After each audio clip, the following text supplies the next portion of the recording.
Muy bien, Antonio. Pedazo de ponencia que nos has regalado. Se nota que le has metido horas, que llevas mucho tiempo de estudio. O sea, estás hecho un experto, sobre todo en este trabajo de la musculatura isquiotibial, que al final yo creo que para todos, ¿no? O sea, cualquier preparador físico es la musculatura que más nos preocupa y, bueno, ya lo has dicho tú bien, ¿no? Al inicio de la ponencia, en ese estudio donde se ve que cada vez más, o sea, por mucho trabajo de fuerza, por mucho sprint, por mucho trabajo lumbopélvico, todo lo que le metemos, los jugadores se siguen lesionando de isquios y, bueno, la verdad es que has hecho un abordaje muy, muy, muy completo. Te felicito aquí en nombre de toda el área de rendimiento.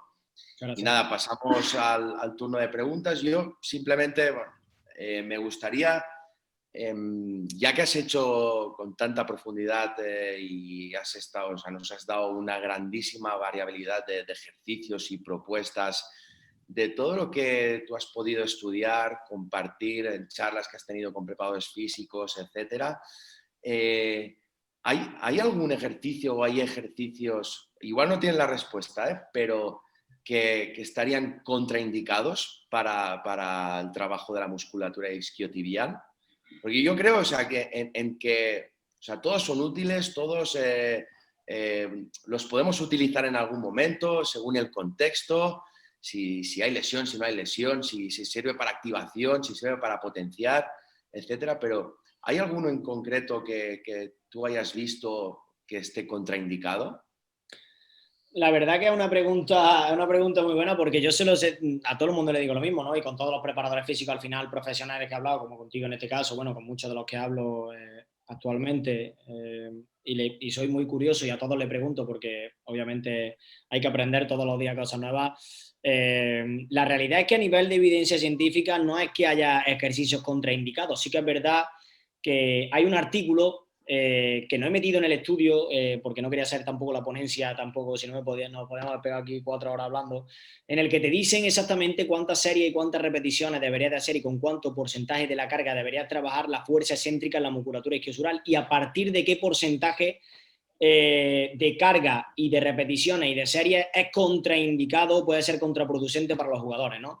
Es un estudio muy bueno también que ha salido recientemente y que te muestra no más allá de los ejercicios, porque volvemos a lo mismo, no hay ejercicios buenos y ejercicios malos, al final es cómo lo aplique, en el contexto que lo aplique, el día que lo aplique y sobre todo la carga que le meta al jugador, está claro, que el ejercicio puede ser más o menos contraindicado. Al final, el mejor ejercicio del mundo aplicado en un mal contexto y con una carga excesiva, sin ir más lejos, metiéndole el día prepartido en un -2, en un -1, metiéndole una carga muy fuerte, céntrica a nivel isquiosural, pues a 48 horas previa a un partido, cualquier ejercicio que tú metas de fuerza excéntrica o de fortalecimiento excéntrico con un rango alto, tanto de carga como de series de repeticiones, puede ser contraproducente, obviamente.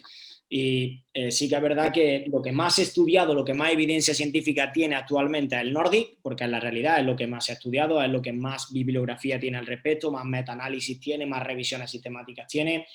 Ahora está haciendo muchísimos estudios con los materiales inerciales, con la yo-yo, con los dinamómetros electromecánicos, donde puedes también diferenciar la fase céntrica de la fase concéntrica, que esto también es una herramienta muy buena, porque al final, volvemos a lo mismo, la fase concéntrica no se utiliza, o bueno, no se utiliza, no tiene tanta predominancia, no tiene tanta importancia en el gesto de la carrera, ¿no? No es como al contrario de la bicicleta, ¿no? Que realizar la bicicleta muchas veces se decía que era contraproducente porque los movimientos que hago en la bicicleta son totalmente contrarios a los que hago durante un sprint. En un sprint es un excéntrico de isquio y un concéntrico de cuádriceps, y en una bicicleta pasa al contrario, ¿no? Que es un concéntrico de isquio y un excéntrico de cuádriceps, ¿no? Entonces, hablaban de que la bicicleta, ¿no? Cuando la utilizábamos en ciertos momentos, podría ser contraproducente meter el ejercicio de bicicleta a los jugadores, porque producía los mecanismos, las contracciones totalmente contrarias de lo que es el ciclo de carrera, ¿no? Pero sí que es verdad que al final es como digo, ¿no? Que todo depende de un contexto, todo depende de cómo lo aplique, de cuándo lo aplique, y yo no no hay ejercicios, o a día de hoy yo no conozco ejercicios que sean malos, como solemos decir, ¿no? Que nos gusta mucho a la gente, somos muy bipolares en este aspecto y nos gusta que nos den siempre la pastilla mágica de toma, esto es bueno, esto es malo, este vale y este no. A todos nos gusta muchísimo, además, sobre todo aquí en el mundo de la preparación física, el blanco y el negro, ¿no? Esto es lo mejor y esto es lo peor. Me pasa también mucho con el tema del tema de los materiales inestables como el BOSU y tal, ¿no? Que siempre hay mucha controversia con este tema, ¿no? Que parece que o sí o no, no hay un término medio, ¿no? Y eso, al final, yo creo que los extremos nunca son buenos. Muy bien, muchas gracias. ¿Por aquí? Sí, acércate para que...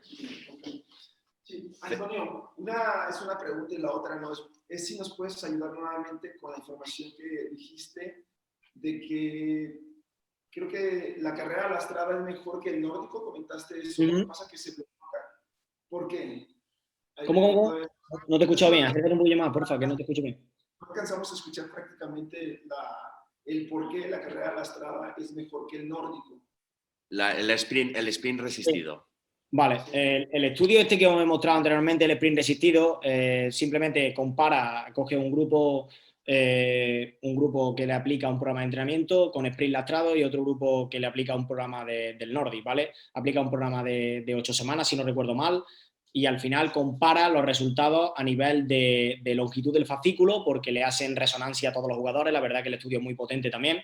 Le hacen resonancia a los jugadores antes de aplicarle el programa de entrenamiento y después de aplicar las 8 semanas del programa de entrenamiento, y le miden también la fuerza a nivel excéntrico, le miden la velocidad en sprint y le miden la longitud del fascículo, ¿no? Y el ángulo de peniación también. Y al final, pues ven que después de 8 semanas de entrenamiento, a los jugadores que se les ha aplicado el programa del sprint lastrado, tenían mejores, que esto obviamente, eso es obvio, obviamente, ¿no? Si yo trabajo el sprint, obviamente voy a mejorar más el sprint en 5, 10, 15 y 20 metros que si solo hago un ejercicio de fuerza, sea el ejercicio que sea el Nordi o sea el que sea, ¿no? Bajaron el nivel de tiempo en el sprint en 5, 10, 15 y 20 metros, aumentaron más la longitud de los fascículos, los que trabajaban con sprint lastrado más que los que trabajaban con el Nordic, y además de ello mostraban mayores niveles de fuerza a nivel excéntrico incluso que los que utilizaron el Nordic, ¿no? Y es muy curioso ver cómo trabajar con sprint lastrado, también en el estudio, que no lo he mostrado aquí, te habla también del porcentaje de carga de sprint lastrado, porque claro, eso también influye muchísimo, no es lo mismo trabajar con 5 kilos que meterle 20 kilos de sprint lastrado al jugador, ¿no? Que obviamente también influye. Pero también es lo que digo, hay que tener en cuenta a cuántos días de la competición lo meto, cuántas series voy a meter, el tipo de trabajo que voy a realizar en la sesión, si la sesión, el entrenador me va a hacer una sesión muy exigente de espacios muy amplios, no puedo meter obviamente tampoco un sprint lastrado con mucho peso ni muchas repeticiones, porque obviamente al final voy a sobrecargar muchísimo la musculatura isquiosural y al final lo que voy a hacer es poder cargármelo, hablando así, es que al final al jugador le voy a meter un estímulo muy alto que no va a ser capaz de recuperar para la próxima sesión, incluso para esa misma sesión la fatiga que va a llegar es muy grande. Y la verdad que el estudio, este estudio no está en abierto, pero sí que es verdad que lo puedo pasar sin problema para que lo veáis, y al final lo que hace, ¿no? Que te dice que a nivel preventivo, ellos correlacionan a nivel preventivo porque te dice que aumenta más la longitud del fascículo y el ángulo de peniación que el Nordic, ¿no? Y entonces, claro, si aumento la longitud del fascículo, si soy capaz de aumentar más la longitud del fascículo y aumentar más el ángulo de peniación, también automáticamente a ellos lo correlacionan, no hacen una correlación directa que tampoco se sabe, pero sí que es verdad que hay estudios científicos que dicen que en el momento que aumento la longitud de los fascículos, aumento el nivel de fuerza y aumento el nivel de producción de fuerza que tiene el músculo, y en ese caso, pues, el estudio pues, llega a esas conclusiones. Muy bien. ¿Era alguno más? De Mario. Mario Domínguez de la Femenil. Buen día, bueno, buenas noches allá, gracias. Una pregunta, ¿en algún estudio has encontrado algún factor neural de la velocidad de la neurona motora con relación a por qué se rompe el fascículo del bíceps femoral o del semimembranoso? O sea, si hay alguna relación o algún artículo que mencione el factor importante de la estimulación neurotransmisora de la neurona, incidiendo en el músculo. Nada más esa es mi pregunta. En jugadores de fútbol concretamente no. Sí que es verdad que hay artículos actualmente que hablan de la neuroplasticidad, es decir, cómo a nivel neural, como hemos comentado antes, un factor externo, cómo puede ser la presión, cómo puede ser el estrés del jugador, porque también hay artículos que hablan de cómo los jugadores en los partidos importantes se lesionan más que en los partidos menos exigentes, no por el grado a lo mejor de exigencia del partido, sino por el nivel de estrés que tiene el jugador, que también se han hecho estudios en el que miden el cortisol, miden la hormona del cortisol, miden la testosterona, miden hormonas catabólicas, que al final, cuando hay un estímulo muy exigente, un estímulo muy demandante, o a lo mejor el jugador está muy nervioso a nivel neural, como digo, por el tema del partido, puede llegar a lesionarse más. Sí que es verdad que hay estudios sobre la neuroplasticidad, pero en jugadores de fútbol no lo es. Actualmente creo que no hay literatura científica al respecto sobre eso también en jugadores de fútbol, porque sí que es verdad que es mucho más difícil correlacionarlo realmente con jugadores profesionales, porque hay que tener en cuenta también que la ciencia tiene muchas limitaciones. La ciencia... Espera, Antonio, perdona que te corte, es que se nos ha cortado aquí, valga la redundancia, se nos ha cortado el internet.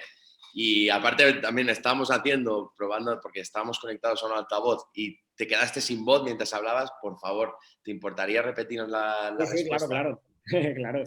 Nada, que lo que comentaba es que... Perdón, ¿eh? Nada.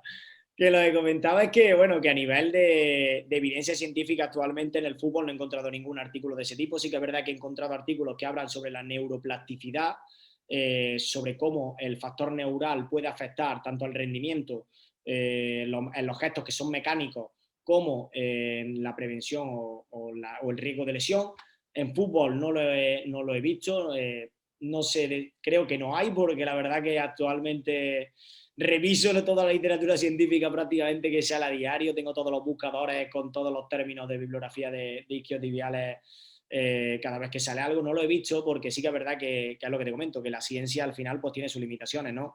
Para estudiar este campo que tú me comentas, que es súper interesante, lo que hacen, que sí hay estudios de ello, pero no lo han correlacionado al final como con el riesgo de lesión, que tampoco al final si no sacan un estudio de este tipo pues es muy difícil predecirlo, pero que a nivel neural en un partido que sea muy exigente, por ejemplo, una final de una Champions, una final de un europeo, una final de un mundial, un partido en el que te estés jugando realmente los puntos que sean muy importantes, los jugadores al final se lesionan más, no por nada, sino por el nivel de estrés que tiene el jugador. Al final le miden, que de eso sí hay estudios, el nivel de cortisol que tiene en sangre, ¿vale? Que es la hormona, una de las hormonas catabólicas principales, que se dispara con el estrés, con la ansiedad y con la presión, y se dispara en sangre, y obviamente eso hace también que el jugador tenga más riesgo de lesionarse.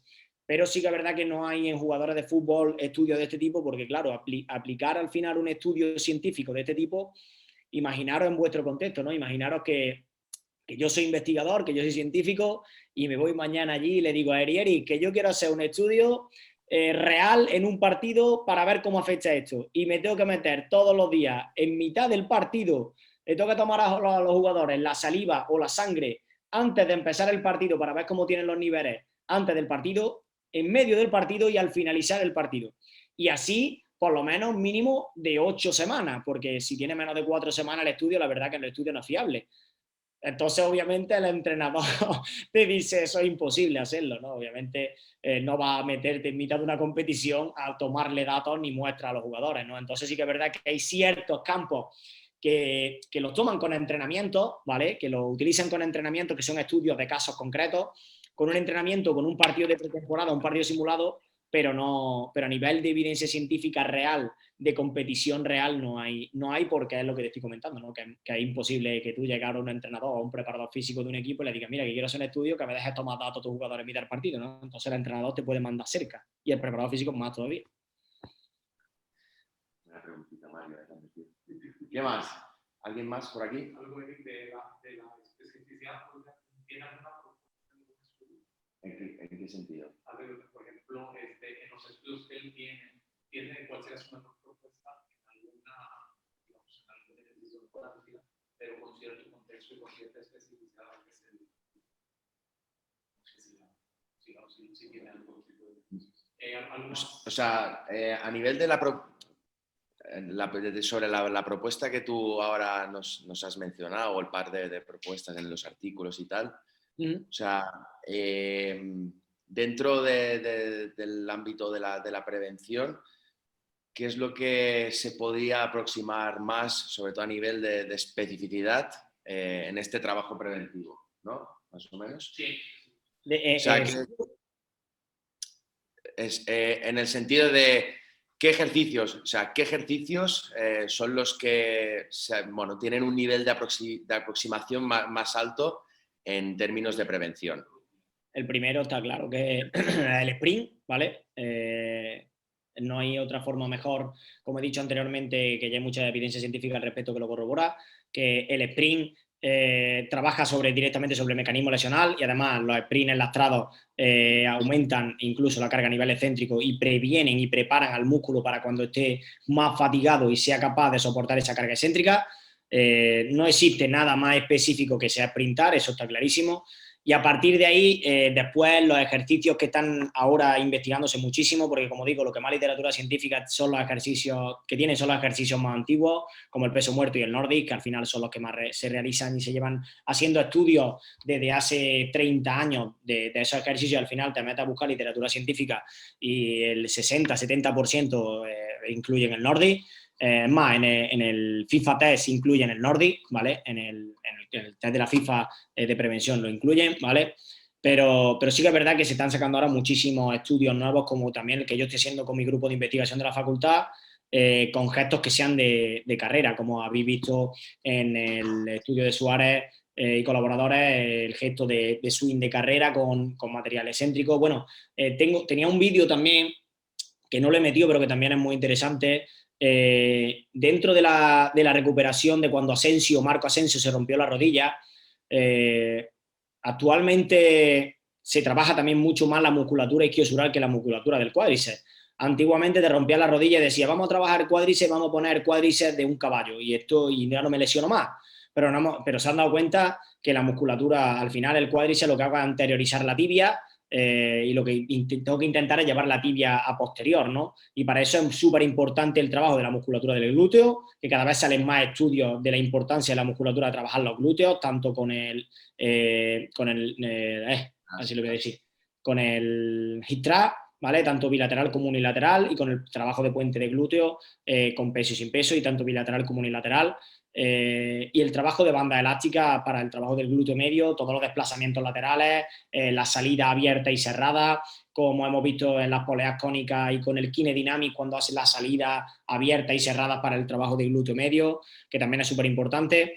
Hay muchísimos trabajos ahora y muchísimos estudios que obviamente rotadores externos, van a pasar por encima a los ejercicios antiguos, analíticos, no que sean antiguos, sino que el ejercicio al final está tan descontextualizado de lo que es la lesión, como por ejemplo, ya te digo, el Nordic está tan descontextualizado, porque además el Nordic solo se centra en la articulación de la cadera y obvia por completo la articulación, solo se centra en la articulación de la rodilla y obvia por completo la articulación de la cadera.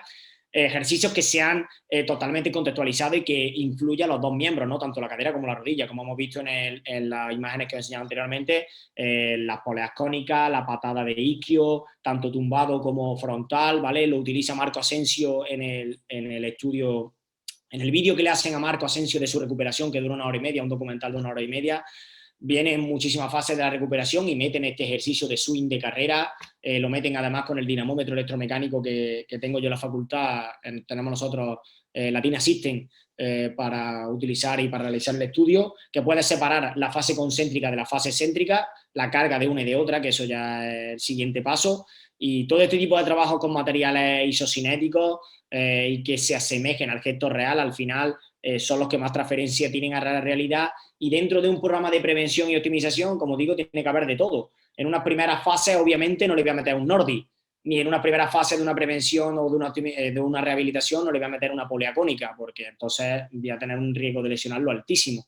El ejercicio isométrico en esa primera fase es básico y fundamental para que al final le dé un estímulo de carga o de fuerza a nivel isométrico sin ningún tipo de estiramiento en la fibra, y sobre todo también para que coja resistencia a la musculatura y que sea semitendinoso, que he nombrado anteriormente, también trabaje muchísimo con la extensión de rodilla, ¿vale? Para que soporte al final la carga excéntrica. Pero sí que es verdad que te digo que al final, cuando tú te vas acercando a la competición, te vas acercando a la especificidad, meter ejercicios que sean más reales, que se asemejen a lo que va a realizar en competición. Pues obviamente hay muchísimos estudios de ello ahora con todos los materiales inerciales, y son los que al final se van a acabar estudiando, analizando, y seguramente pues ya están saliendo estudios, pero se sacará más todavía, de que mejorará más que cualquier ejercicio que podamos hacer de manera analítica.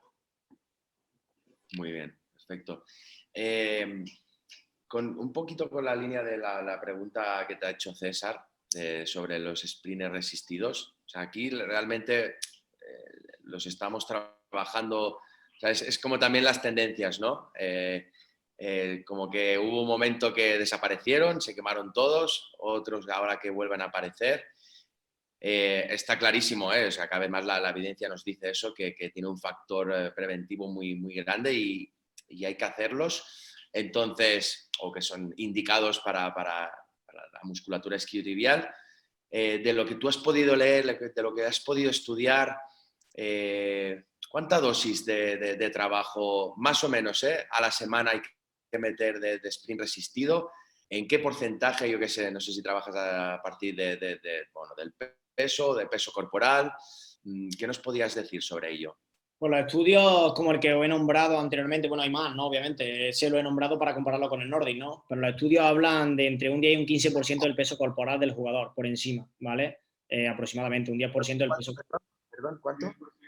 Hay estudios que hablan de un 10, de un 15% del peso corporal del jugador, ¿vale? A la hora de poder trabajar, como decimos, con cargas, ¿no? Al final el jugador tienes que darle un estímulo que sea suficiente para entrenar, pero tampoco quedarte corto, porque al final, si no está haciendo sprints normales, lo único que le está haciendo es molestarlo porque le está poniendo un trineo y al final no está arrastrando peso.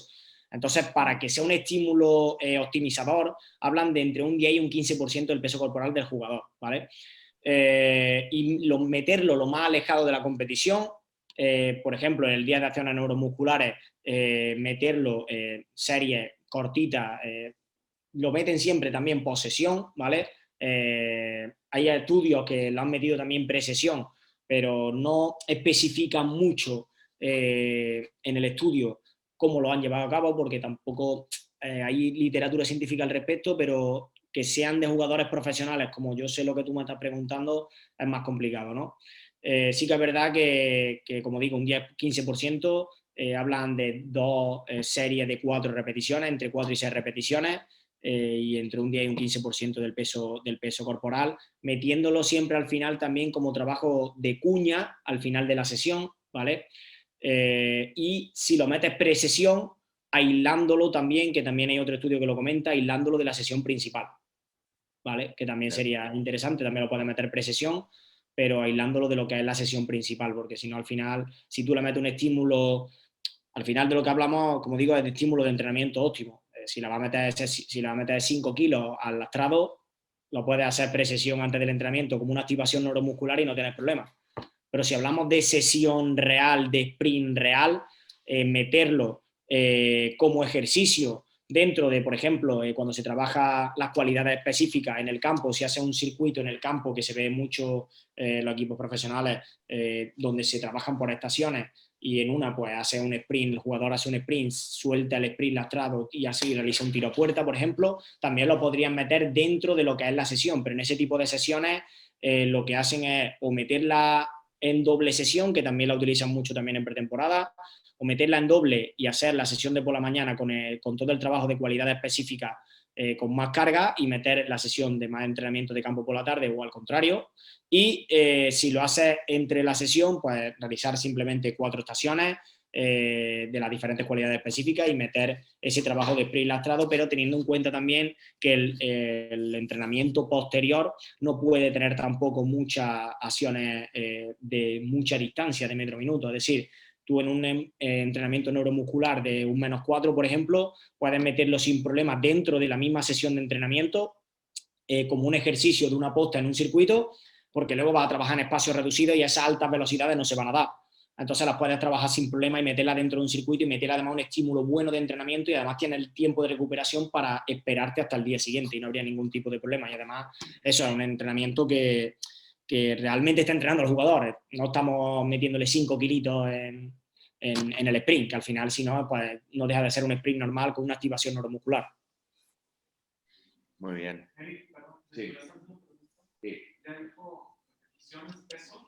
Damos la distancia. ¿Cuál es la distancia? En distancia de trabajo para también sprint resistidos. Sí, lo suelen hacer hasta 15 metros. Por encima de los 10 metros para que la primera fase de aceleración la pasemos, pero suelen hacerlos todos entre 15 y 20 metros de distancia, para que dé tiempo a esa primera fase de aceleración y no trabajar solo la fase acelerativa, sino que también trabajar un poco con la velocidad lanzada, ¿no? Y a partir de ahí, pues bueno, en función de la distancia que le quiera dar, puedo meterle también sprint de 30 metros sin ningún tipo de problema, con el tema del lastrado, pero sí que es verdad que en función de la distancia, obviamente, cuanta más distancia le meta, tengo que reducir la serie y tengo que reducir la repetición, eso sí es verdad. Muy bien. Gracias. Adrián. ¿Qué tal, profesora? Buenas noches. Agradecerte Buenas. tu ponencia. Mi pregunta es la siguiente. Nos presentaste un microciclo de la dinámica desde la -5 hasta el día de partido.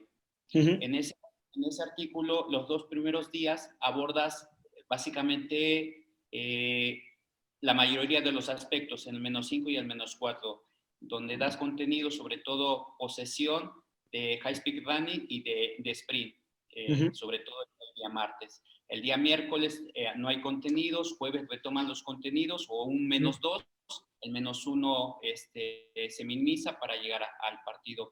Este artículo tiene contemplado los contenidos de los trabajos técnico-tácticos. Ejemplo, si yo realizo un -5, una dinámica -5, bueno, sabemos o nosotros realizamos una combinación entre un -4 y un -3, donde hay incidencia neuromuscular y incidencia de high speed running, o situaciones en distancias largas.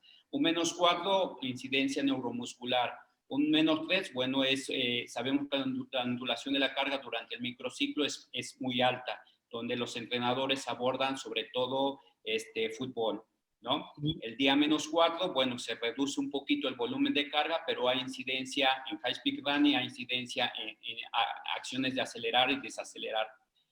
Esos contenidos los toman en cuenta en ese artículo porque quizás hay en el -5, -4, hay mucho contenido de high speed running y de acciones de sprint, pero quizás en el -3, donde se hace regularmente fútbol, donde hay situaciones de distancia de high speed running y hay regularmente un entrenamiento de 40 minutos de fútbol, hay 10 acciones de sprint de mayor a 24 kilómetros por hora, quizás hay 2 o 3 acciones que superan el 80% de un jugador del sprint.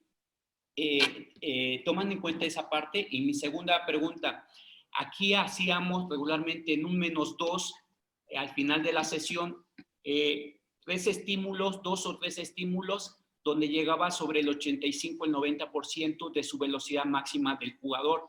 Lo hacíamos como, sobre todo como una parte protectora para la parte de isquiosurales.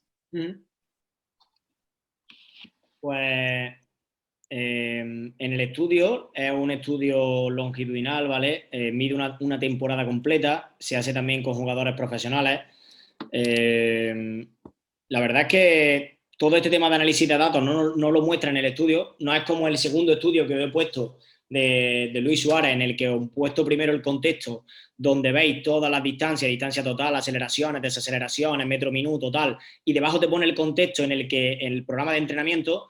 Este estudio no pone el contexto, ¿vale? Pero sí pone que es con jugadores profesionales, que es a lo largo de una temporada completa, que cogen la temporada 2019-2020, que es de 40 semanas, o sea que es un estudio bastante importante, y en el que se van realizando mediciones en todos los mesociclos y no pone realmente si tiene en cuenta los datos. En el sentido de lo que dice Adrián, perdón, en esa -3 que pone recovery, Sí. que es recovery, porque no realizan nada, absolutamente ningún contenido preventivo, o porque realmente, o sea, Vale, todas entendido.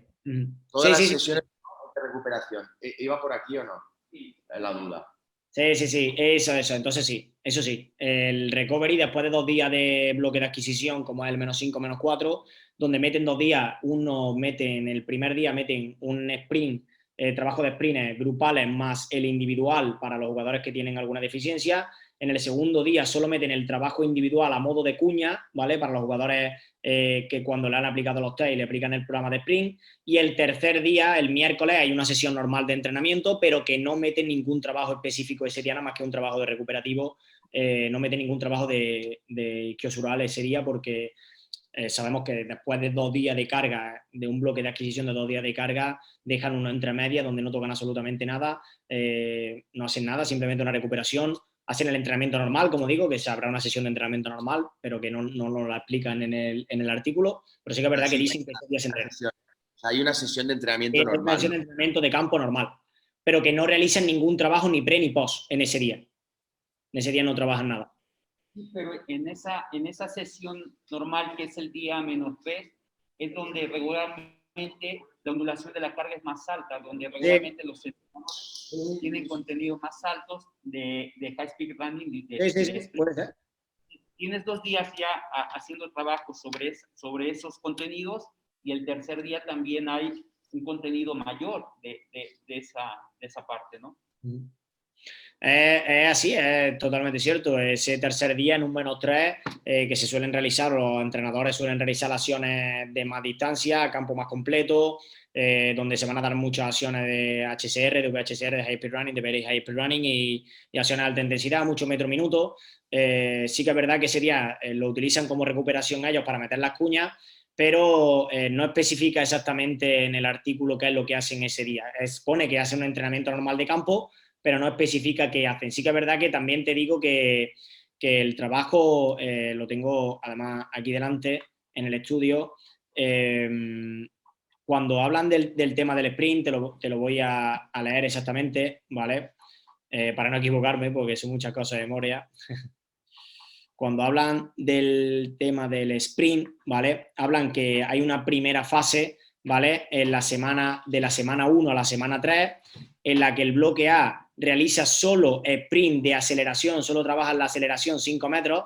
El bloque B hace 5 repeticiones de 10, 15 metros. Y el bloque C, es decir, en la semana 3 hacen 5 sprints de 4 metros, ¿vale? Eso es de la semana 1 a la 3. Luego te lo divide por semana, en la semana 4, de la semana 5 a la 7, de la semana 8. La verdad que el artículo es súper extenso, te lo divide absolutamente todo, los días, las aceleraciones, las desaceleraciones, los metros de sprint, el volumen total de la sesión, te lo pone absolutamente todo en el estudio y te empieza como de menos a más, ¿no? Empieza en la semana 1 a la semana 3, simplemente mete sprint de 5 metritos, 10 metritos, 4 repeticiones, 5 repeticiones, que es la cuña como final que mete al final de ese entrenamiento, el primer día y el segundo día. En el -5 y en el -4, el -3 descansa, los deja, porque en ese día, como bien comenta, es el día que los entrenadores suelen ser más a distancia amplia, y poco a poco, progresivamente, todas las semanas va aumentando una repetición, una serie, los metros de distancia. Si antes hacía de la semana 1 a la 3 5 repeticiones, lo tengo aquí, 5 repeticiones por 5 metros, nada más que simplemente la fase acelerativa. Luego a partir de la semana 4, de la semana 4 a la 7 le mete 5 repeticiones, pero en vez de 5 metros los mete de 5 y 10 metros, ¿vale? Y vuelve a meter las mismas 5 repeticiones y va siendo una sobrecarga progresiva desde la semana 1, porque como te digo, coge una temporada completa, desde la 1 hasta la 40, las 40 semanas de temporada, y te va desglosando cómo va siendo esa sobrecarga progresiva y cómo el jugador al final se va adaptando a ese entrenamiento y llega a tener un carácter, ese programa lleva a tener un carácter muy, muy preventivo, porque reduce la incidencia lesional, porque claro, a lo largo de toda la temporada, además de aplicar el programa, registran todas las lesiones que tienen los jugadores a lo largo de toda la temporada y disminuye la incidencia lesional que tenían en este equipo en concreto bastante. Por ese... se redujo ya metiendo este programa con lo que se venía haciendo anteriormente el equipo. Dale. Una última pregunta. Buenas noches por allá. Muchas gracias por la ponencia. O sea, a final de cuentas, ¿cuál sería el resultado del estudio en cuanto a la mejora del porcentaje lesional antes de cuando no metieron el protocolo y cuando ya lo empezaron a aplicar? pues mira, ahora mismo no te lo puedo decir de memoria porque no me acuerdo, pero tengo aquí el estudio y lo voy a mirar un momentillo a ver si lo veo, pero sí que es verdad que hablan de... comparan el porcentaje que tuvieron anteriormente. Así lo veo por aquí. Y si no, tranquilo. Es tan fácil como leer el artículo y ya está, ¿eh? Que no, lo pone, no me lo sé de memoria porque ya te digo, no lo he visto más el tema de la metodología de entrenamiento y tal. Lo pone, pero ahora mismo no lo pongo. Además, el artículo es largo, el artículo tiene 20 folios porque ya te digo, mete todas las tablas de entrenamientos, todas las tablas de ejercicios, mete todos los test que aplica. Y lo que hace es eso, ¿no? Que al final ve la incidencia lesional que tenía el equipo en el 2019 y la compara con el año 2020, es decir, en la temporada 18-19 y en la temporada 19-20, que es cuando aplica el estudio. Vale. Gracias. Nada. Última ya. Última, pues nos vamos de tiempo. Nos vamos ya. Hola, mucho gusto. Agradecerte por la ponencia. La verdad es que estuvo muy buena. Tengo una pregunta, es si en las diferentes lesiones de isquiosurales que se han presentado, alguna se ha estudiado si hay una correlación con carga externa, con algunos valores de carga externa, de metros minutos, de HMLD por minuto o de sprints por minuto, que nos pueda como dar una alerta, ¿no? A que pueda estar pasando esto en determinadas circunstancias de carga externa. Sí, es súper interesante. La verdad que yo no hay ahora mismo ningún estudio de ese tipo y la verdad que es súper interesante. Sí que es verdad que te muestra, hace poco mostraron un artículo que lo sacaron en Fútbol Revolucionario, lo sacó Antonio Gómez, de escenarios de máxima exigencia. Andrés Martín ya lo comentó también en otra ponencia anteriormente, que hay un estudio de escenarios de máxima exigencia, ¿no? De cuando el jugador tiene su máximo riesgo de poder llegar a lesionarse, pero sí que es verdad que no hablan solo de la musculatura isquiosural, que hablan a nivel general, ¿no? No se centran solo en la musculatura isquiosural. Entonces, sí que es verdad que esos escenarios de máxima exigencia comentan todo lo que estás diciendo, ¿no? De distancia total, metro minuto, aceleraciones, desaceleraciones, HMLD, el play and load, pero sí que es verdad que no lo hacen correlacionándolo con la lesión de isquiosural, que sería súper interesante, vaya, sería súper interesante que sacar un estudio de ese tipo. Yo no lo he visto, creo que no hay, pero puede ser que yo no lo haya visto, pero no lo he visto realmente un estudio de este tipo de escenarios de máxima exigencia en competición con respecto a la musculatura, con respecto a la lesión de la musculatura isquiosural. La última de la última. Gracias, Antonio, por la presentación. Gracias. Quiero saber qué opina sobre los programas de intervención que se basan en el perfil fuerza-velocidad, en los tests, en el déficit de fuerza-velocidad, y qué estrategias, si es que lo que ha aplicado en los programas, ha utilizado, qué estrategias de intervención ha utilizado. Pues la verdad que es súper interesante, ¿no? Porque hoy en día, a nivel profesional, como vosotros hacéis allí, trabajar con encoders que te permitan medir el perfil fuerza-velocidad y que te permitan calcular al final o trabajar con el perfil fuerza-velocidad es súper interesante porque tú no le estás aplicando al jugador una carga subjetiva, es decir, tú no le dices al jugador, no, hoy va a ser entre 6 y 10 repeticiones, no, si tú tienes un encoder y trabajas a un tanto por ciento de la velocidad, al final muchas veces, bueno, es súper, mucho más exhaustivo el trabajo que no solo a nivel subjetivo, es decir, bueno, de 6 a 10 repeticiones con este porcentaje de la carga, que el porcentaje de la carga además, el RM ya hemos visto en la literatura científica que va cambiando todos los días, no es fijo, un jugador tiene 200.000 factores, mañana se levanta más cansado, hoy no ha dormido bien, o hoy no ha comido bien, o hoy tiene la cabeza en 200.000 sitios, que no es el entrenamiento, y tiene un RM mucho menor que en condiciones normales, ¿no?